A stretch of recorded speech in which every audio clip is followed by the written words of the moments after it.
observation ပြတ်သွားပြီလားဒါမှစမိုင်းဟိုင်မုံဝိုင်းတော့လှမ်းပြီးတော့ not ဆိုတော့ rain over not 2 man down rain over တခါ not နေတဲ့ rain over တခါကေးလန်းကောက်စမိုင်းမုံဝိုင်း over တခါကေးလန်းယူဆိုတော့ 2k ဆိုတော့ဒါ high က 2k ပဲကျန်တော့မယ်လား2 man alike စမိုင်းနေတဲ့ကောင်မဘက်ကိုတော့သွားနေတယ်လမ်းတော့ပြစ်တော့ပြစ်ချင်နေတဲ့စမိုင်းပြစ်ပြီးတော့ဒါတော့ဖတ်တော့ဖတ်သွားပြီလားဒီကစုံနဲ့ဝင်ဖို့ပဲဆိုတော့နောက်မှာဒါရှော့ဖင်လန်ရနေတဲ့ high ပြီးတော့2ယောက်ပဲကျန်တော့မယ်လား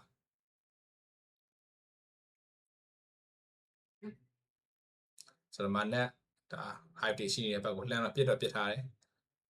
ဆိုတော့ best ရှင်းရင်လို့ဇုံနောက်မှာကက်ပြီးတော့စော့နေတာဖြစ်တဲ့အတွက်ကိုတော့ YG ကတော့ဒီ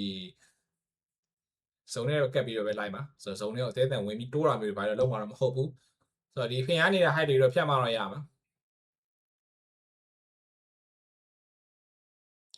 ဆိုတော့ NGC red rhyme တော့လှမ်းတော့နော်ပေးထားပြီဆိုတဲ့အနေထားမှာတော့ဒါတစ်ဖက်မှာရှိတဲ့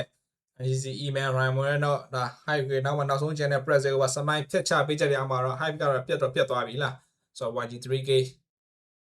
ဆိုတော့ဖင်ရခြင်းဆိုတော့မေးပြီးတော့ဒါဖြတ်ချပေးလိုက်မယ်ဆိုတဲ့အနေထား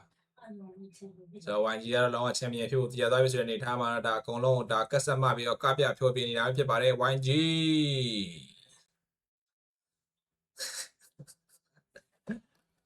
YG 2026 PMCL ရဲ့ချန်ပီယံလက်ရှိချန်ပီယံပေါ့နော် back to back throne defender ရန်ကုန် Galactico ဖြစ်ပါတယ်ဒါ